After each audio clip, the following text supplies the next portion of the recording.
নিশ্চিন্তপুর নামে একটি গ্রাম ছিল। সেই গ্রামের মাঝখানে রাস্তার পাশে ছিল একটি তেঁতুল গাছ। নিশ্চিন্তপুর গ্রামে ঢুকতেই সামনে বাঁধে তেঁতুল গাছ। গ্রামের লোকেরা গাছটিকে দক্ষিণ মাঠের তেঁতুল গাছ বলেই ডাকে। এই তেঁতুল গাছ ঘিরে রয়েছে গ্রামের লোকেদের মাঝে নানা রকম ভয় আর কৌতূহল। মাঝে মাঝে দিনের বেলা এই তেঁতুল গাছের সামনে দিয়ে আগুন ধরে যেত। রাতের বেলা এই তেঁতুল গাছ থেকে একটা মেয়ের কান্নার শব্দ ভেসে আসে। এইদিকে গ্রামের লোকেরা নানা রকম ভয়ে থাকতো। রাত হলে এই তেঁতুল গাছের নিচ দিয়ে কেউ যেত না। একদিন রাতে কতদিন পর আজ একটা বড় মাছ কিনতে পারলাম। ওই বাবা, যাই যাই যাই যাই, বাড়ি যাই, বড় মাছটাকে নিয়ে বাড়ি যাই। আরে কতদিন ধরে বড় মাছের ঝোল দিয়ে ভাত খাওয়া হয় না। ওরে বাবা, ও কি স্বাদ! যাই যাই যাই যাই, বাড়ি যাই। বড় মাছ কিনতে পারায় গোপাল অনেক খুশি হয়। খুশিতে খুশিতে বাড়ির দিকে আসছিলেন গোপাল। তার মনে ছিল না সেই তেঁতুল গাছের কথা। গোপাল হাঁটতে হাঁটতে যখন সেই তেঁতুল গাছের কাছাকাছি চলে আসে, তার মনে হয়ে যায় সেই তেঁতুল গাছের কথা। সে থমকে দাঁড়ায়। এই রে, সামনে সেই ভয়ঙ্কর তেঁতুল গাছটা, তার উপর আমার হাতে এরকম একটা বড় মাছ। শুনেছি পেতনিরা নাকি বড় মাছ খেতে খুব পছন্দ করে। হায় হায়, এখন আমি কি করব? না না, ভয় পেলে চলবে না, মনে সাহস রাখতে হবে। শুনেছি পেতনিরা নাকি পিছনের দিকে না তাকালে কিছুই করতে পারে না।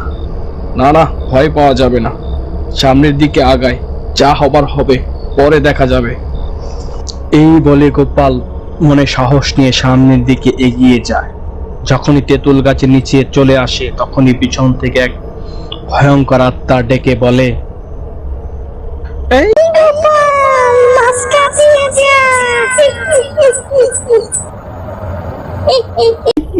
কে কে কে কে কে আমায় এমন করে ডাকে? কে?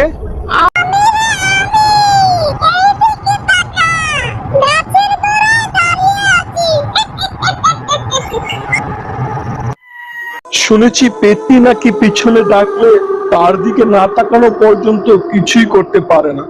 হ্যাঁ হ্যাঁ, আমি পিছনের দিকে তাকাবো না। যাই যাই, সামনের দিকে এগিয়ে যাই। ওরে বাবা! গোপাল পিছনের দিকে না তাকিয়ে সামনের দিকে এগিয়ে যায়, কিন্তু তেঁতুল গাছের থাকা আত্মা চিৎকার করতে করতে বলে,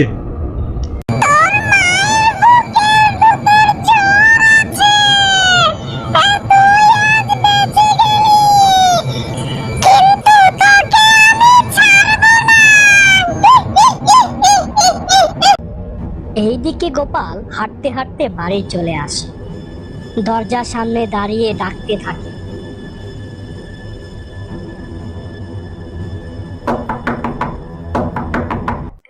কে আছো, কে আছো, দরজাটা খুলো, দরজাটা খুলো, এই দরজাটা খুলো। এ কি, তুমি দরজা জোরে জোরে ধাক্কাচ্ছ কেন? কি হয়েছে? আরে বাবা, ভূত ভূত, পেছনে ভূত আছে। ওগো, তোমার কি হয়েছে বলো তো? ভূত? ভূত কোথা থেকে আসবে? আর তুমি এমন করে ঘামছো কেন? পরের দিন গোপালের প্রচন্ড জ্বর আসে। জ্বরের জন্য গোপাল বিছানা ছেড়ে উঠতে পারে না, আর মাঝে মাঝে আবোল তাবোল বকতে থাকে। না না, আমাকে মেরো না, তুমি আমাকে মেরো না। আরে বাবা, আমাকে ছেড়ে দাও, আমাকে মেরো না, না না। গোপালের এমন অবস্থা দেখে বিমলা ছুটে হরিহর কবিরাজকে ডেকে নিয়ে আসে। হরিহর কবিরাজ গোপালের এমন অবস্থা দেখে খুব দুশ্চিন্তায় পড়ে যায় আর বলে, এই জ্বর কোনো সাধারণ জ্বর নয়, এর ওপর কোনো আত্মার নজর পড়েছে।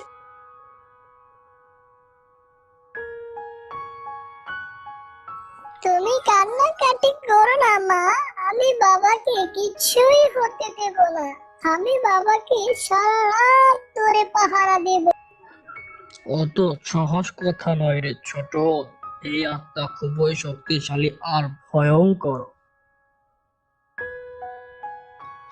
তাহলে কি আমার বাবাকে বাঁচানোর কোনো উপায় নেই? রাত জেগে তোর বাবাকে পাহারা দিতে হবে, যেন ওই শয়তান আত্মাটা তোর বাবার কাছে না আসতে পারে। আর আমি কিছু ওষুধ দিয়ে যাচ্ছি, এগুলো ঠিক মতো খাওয়ালে আশা করি তোর বাবা ঠিক হয়ে যাবে। এই বলে ছোটনের হাতে কিছু ওষুধ দিয়ে হরিহর কবিরাজ সেখান থেকে চলে যায়। সেদিন রাত থেকে ছোটন আর বিমলা না ঘুমিয়ে গোপালের পাশে বসে সারা রাত ধরে পাহারা দেয়, যেন ওই শয়তান আত্মাটা তার বাবার কাছে না আসতে পারে।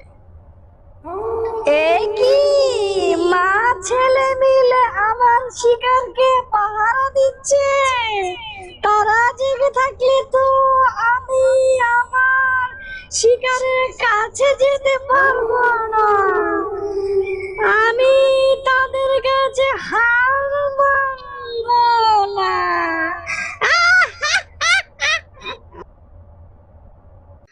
এইদিকে গোপালের জ্বরের কথা গ্রামের মানুষের মুখে মুখে ছড়িয়ে যায়।